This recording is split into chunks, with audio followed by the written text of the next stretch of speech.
Hey, everybody, welcome to On the Clock, a special collaboration between the Pack a Day Podcast and the Draft Fellows. I'm Andrew Mertig. That is Kyle Fellows. Together, we are the Draft Fellows, and over the next few months, we'll be doing a series that covers picks 1 through 32, that team's biggest needs, and who they should consider at their pick.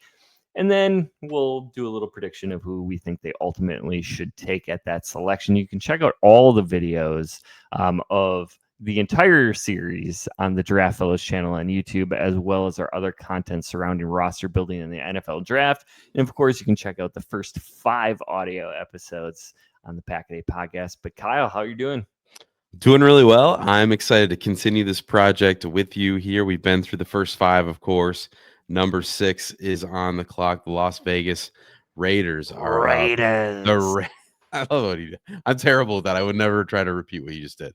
But Raiders are an interesting conversation. Lots of different directions that they could go in this draft, and over the course of the offseason, they could address quarterback, running back, wide receiver, corner, and the quarterback need is kind of this elephant in the room, I think, right? The question is, at pick 6, are there going to be options still available there to them? And so that's just going to be, we won't know that until April. But the running back position is also super interesting. They got a combined 800 snaps from Alexander Madison and Amir Abdullah in 2024, but both of those guys are actually free agents this spring. And so a bell cow type runner could be tempting to them as early as 6, but definitely throughout the draft, I would imagine. With Devontae Adams long gone from Vegas, it's kind of going to be Jacoby Myers there this year, and then a bunch of question marks at wide receiver, I think. And Jacoby is actually entering the final year of his deal there in Vegas. So looking to the future as well at wide receiver. Cornerback last year was, I think, abysmal is a fair word to use for the cornerback play for this Raiders team. Of the starters, none graded inside the top 80 in the league for Pro Football Focus. So at cornerback, a need for an upgrade is probably underselling the situation just a little bit. They need a complete overhaul there in the secondary. So lots of different directions. And at 6, they're at the top of the board, but they're not at the very top. It's just going to be interesting to see what the options are when they shake out when we get to April. Yeah, 6 is probably a little bit scary because you could be, as you've mentioned in this series a lot, left without a dance partner. We don't know what teams in front of them are going to be targeting quarterbacks, and certainly almost anybody in front of them, except probably the Patriots, could be looking quarterback. So do the Raiders need to jump up in order to get that done? My last mock draft, I actually had the Titans trading down twice from 1 to 3 with the Giants taking Cam Ward, and the Raiders then jumping up to pick 3 to get Shedeur Sanders. And so I do think a trade up is probably the most likely scenario here. But targeting Tennessee or Cleveland at picks 1 or 2 really means that neither of those teams is going to draft a quarterback, or one of those two teams is willing to move off of that. So I don't necessarily see a path for them trading down. I'm sure it exists, but never say never. But I think if you're the Raiders, knowing what your needs are, they're either going to be a quarterback team moving up, or they're going to stick and pick somebody.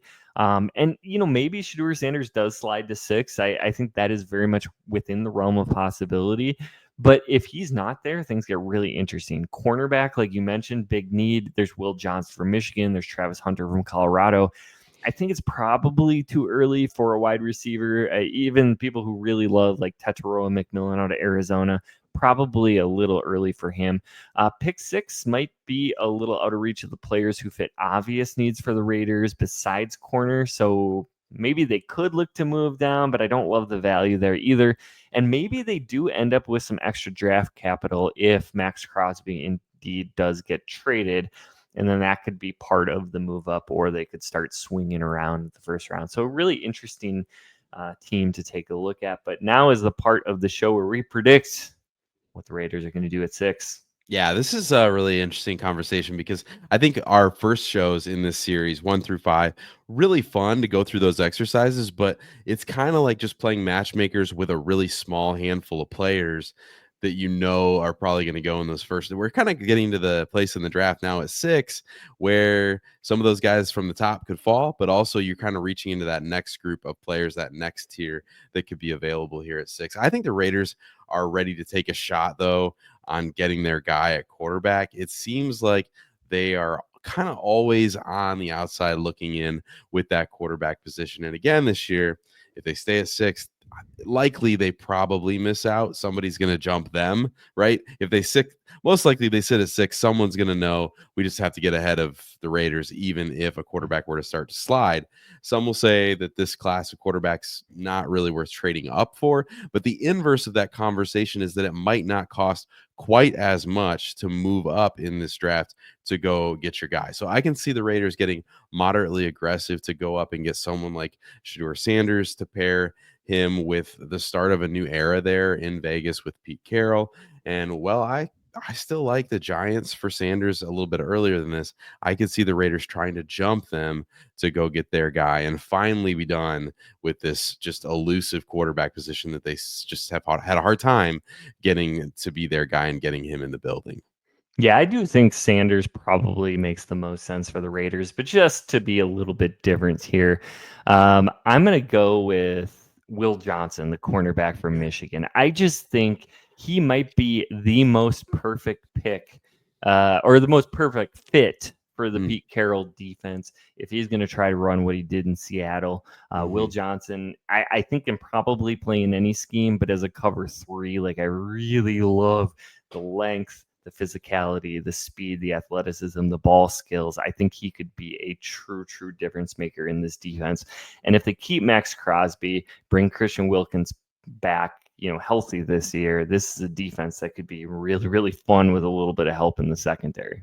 Yeah, absolutely. This is going to be a team to watch, especially we move into a free agency here in just a little while. That conversation is going to shape the draft, and obviously someone like Sam Darnold, those things, those dominoes could all play a role in this. We've heard rumors of Russell Wilson, making his way out to the Vegas area to rejoin an old coach there in Pete Carroll. So those dominoes all set to fall, but it's going to be an interesting conversation one way or the other. Do they go quarterback? Do they do the cornerback thing? It's just going to be a fascinating thing to see what Vegas ends up doing at 6 overall. But thanks for joining us. Make sure you like and subscribe to the show and stick with us as we preview all 32 teams in this series leading up to the 2025 NFL Draft. From the draft room to the gridiron, the Draft Fellows have got you covered. Until next time, stay tuned and stay in the game.